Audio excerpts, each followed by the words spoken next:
Hello students.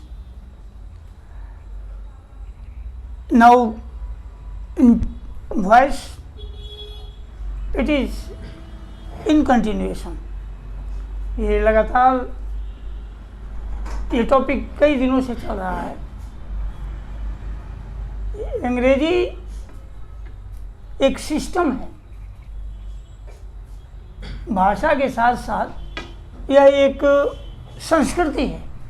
जैसे हमारी हिंदी भाषा हिंदी संस्कृति है, वैसे अंग्रेजी इंग्लिश भी एक संस्कृति है. But it is too easy to understand. ये बहुत ही आसान है समझना, बशर्ते कि बच्चे इसकी जानकारी की तरफ फोकस करें, कंसंट्रेशन हो, तो it is too easy to understand. बहुत ही आसान है समझना.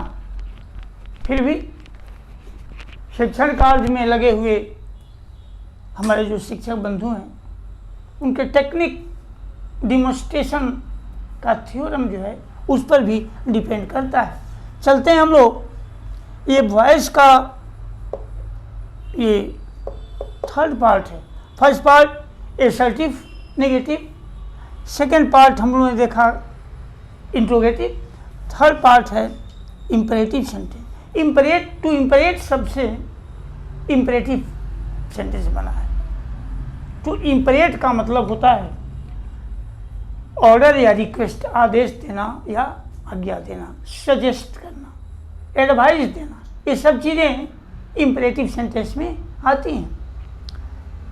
ये sentence in which order request is given is called imperative sentence. This sentence has some specialties.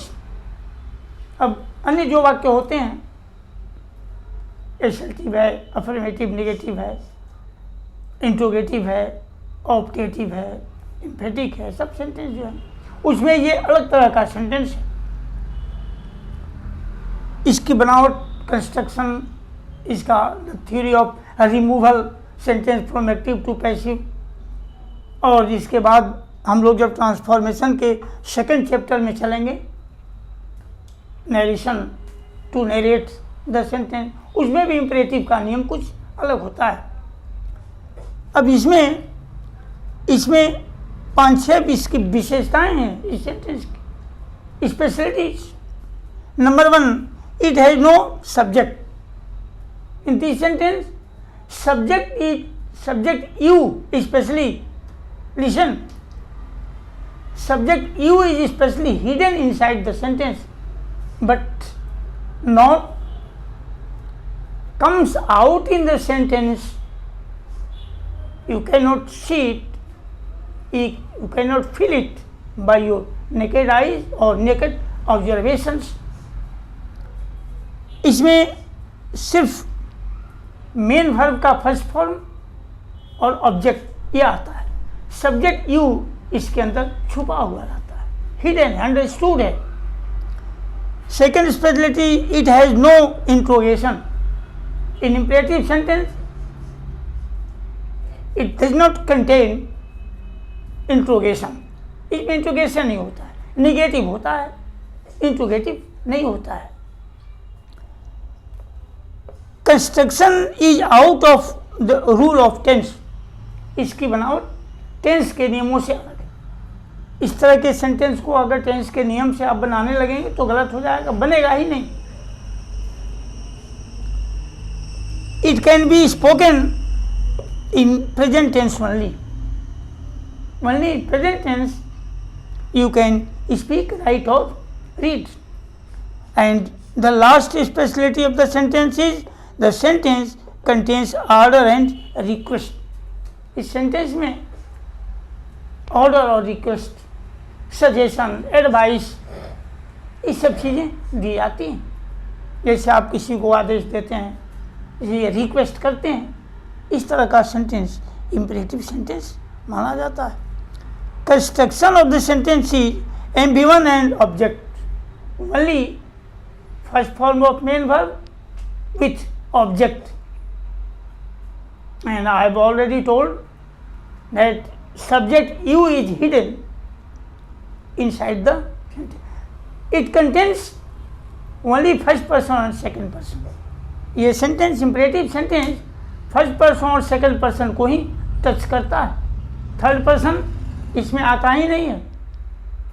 वर्तमान काल में बोले जाने वाले इस वाक्य में फर्स्ट पर्सन ऑर्डर देता है सेकंड पर्सन को, सेकंड पर्सन उसको ओबे करता है या उसको एक्वायर करता है। Now how to change in passive voice? In active voice MB1 plus object. Now this type of sentence as post this letter into mailbox. Post MB1 से sentence शुरू हुआ और ऑब्जेक्ट है द लेटर, बस into the mail box. ये इसमें तो एक थर्ड ऑब्जेक्ट आता है। थर्ड ऑब्जेक्ट का मतलब ये होता है कि ऑब्जेक्ट के बाद जो ऑब्जेक्ट आता है उसको एज यूजुअल जहाँ से आप उठाते हैं वहीं डाल देते हैं। इसके चेंजिंग के दो तरीके हैं। There are two different methods to change this type of sentence. First, let plus object plus be plus MB3 and second, object plus should plus be plus MB3। As you know, in the process of changing from active to passive, in all situations, I want to remember you, as I have told previously, that in any situation MB3 is only used in passive voice. किन्हीं स्थितियों में sentence चाहे continuous का हो, perfect का हो, indefinite का हो, किन्हीं